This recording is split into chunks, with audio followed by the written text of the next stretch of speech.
What's up guys mga idol? This is Lloyd's Custom. Welcome back na naman muli sa aking channel. Ngayong araw ay tuturuan ko kayo kung paano maglinis ng CVT or Continuously Variable Transmission ng ating scooters. Shout out pala dyan sa mga scooter lovers. Alright, so hindi na tayo magpatumpik-tumpik pa. Magsisimula na tayo.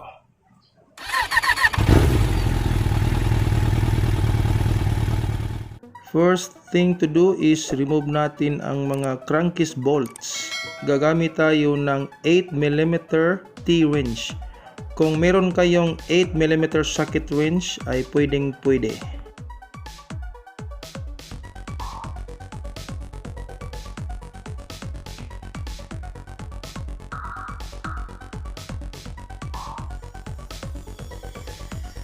Next, remove natin ang filter cover ng ating crankcase. Tapos, ang dust filter. At dapat nating tandaan mga loads, always counterclockwise ang pagtanggal sa ating mga bolts.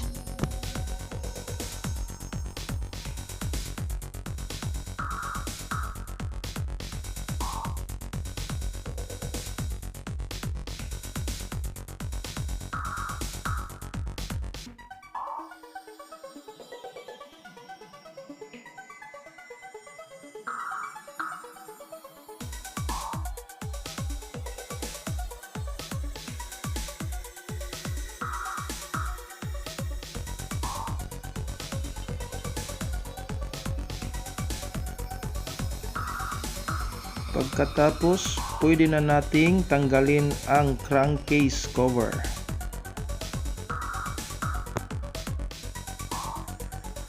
Alright, so check natin ang kaniyang V-belt. Mukhang ayos naman kasi nasa 8,000 kilometers pa yung total odometer ng Yamaha scooter na ito. So yun mga loads, ang nakasaad sa maintenance manual ng Yamaha ay after 8,000 km ay dapat nang linisan ang CVT drive. Kasi kapag marami ng dirt, magkukos ito ng damage sa mga components. At apektado dyan ang ating riding comfort. So, nakasaad din sa manual, after 24 to 25 kilometers ay dapat nang mag-replace ng mga components, especially sa V-belt para maiwasan natin ang aberya. Next, i-remove na natin ang driver pulley nut. Gagamit tayo ng 17mm socket wrench with air impact tool.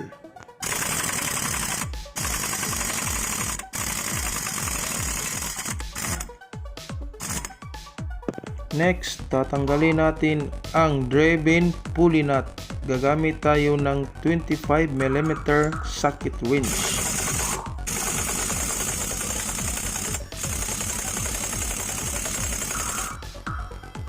Next, tatanggalin na natin ang pulley driver plates. Tapos, i-check rin natin ang mga roller slider weights.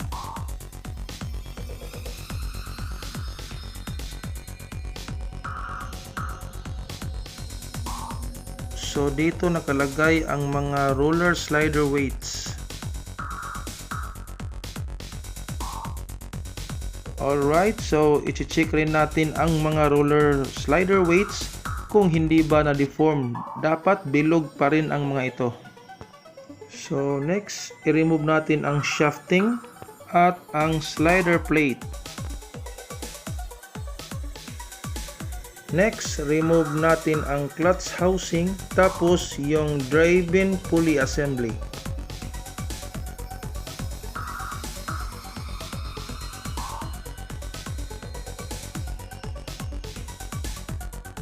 So ito na mga loads, ang dumi, grabe.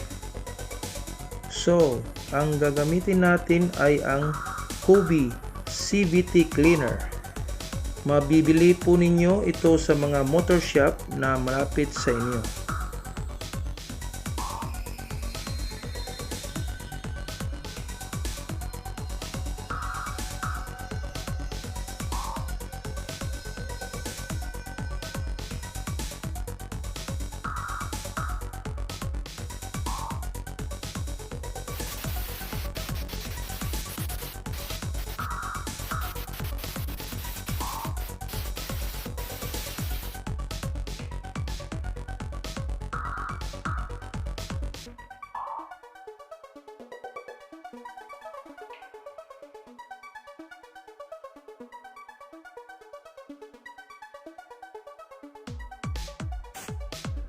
Next, linisin natin ang mga components.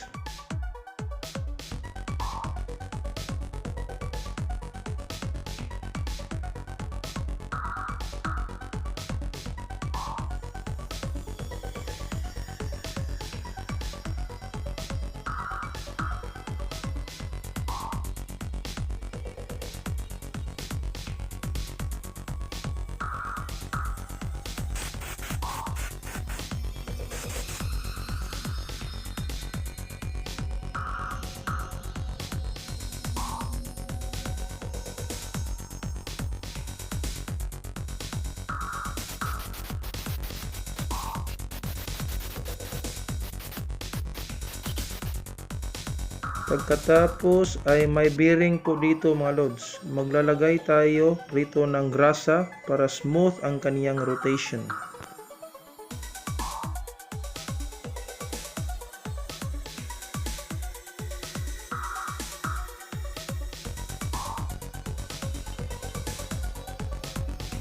So sa mga roller slide weights naman, napansin ko dapat nang palitan kasi it's already deformed at meron na tayong bagong nabili kanina mga lods. Alright, super clean ang ating mga components, so ready na for install. So ilalagay na natin ang ating bagong roller slider weights.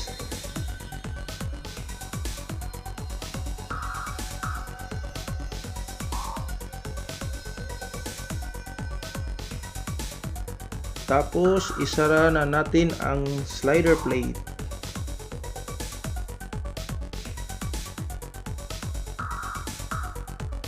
Okay, next, ibalik na natin ang driven pulley assembly.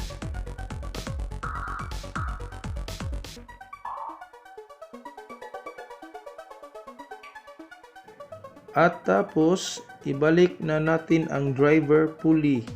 At make sure na hindi malaglag ang mga roller slider weights mga lods. Double check po natin. Yun. Next, ibalik na natin ang shafting. Slide nyo na lang mga lods.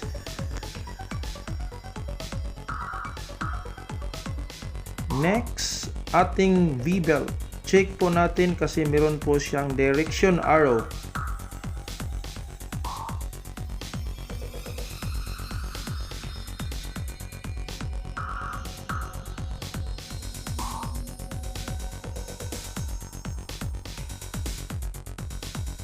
Huwag po nating kalimutan itong plain washer. Dito po siya nakalagay. Manipis na plain washer. Tapos, pwede na nating ibalik ang driver pulley plate.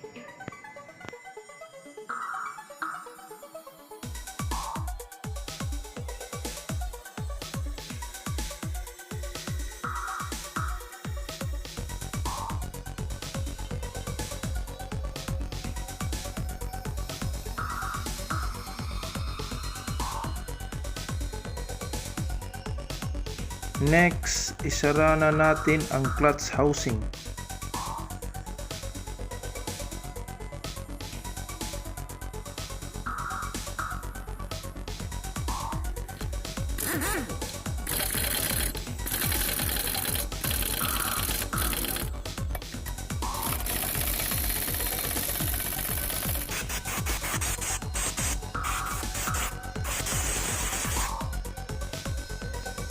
Tapos, ang ating crankcase gasket.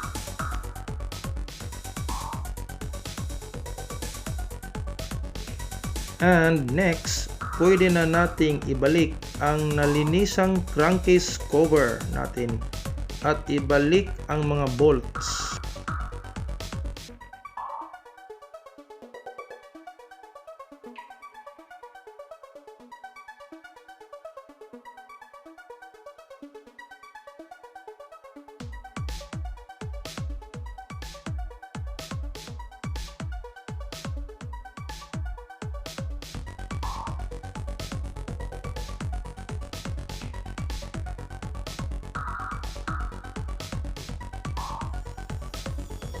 Alright, so finally, naibalik na natin ang lahat.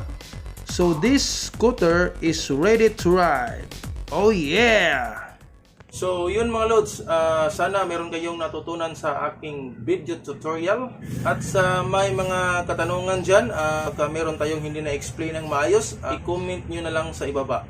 So magsa-shoutout muna tayo mga idol. Shoutout nila ni RM Motovlog. Shoutout rin ni Lajao A.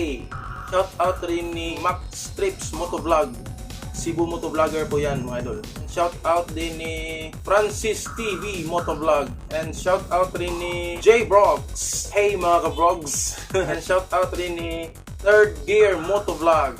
And shoutout rin ni Motolife Adventure. And also ni Mulats Photography Motovlog. Alright, hanggang dito muna lang tayo mga idol. So kita-kits sa susunod kong mga video tutorials. Lloyd's Custom signing out.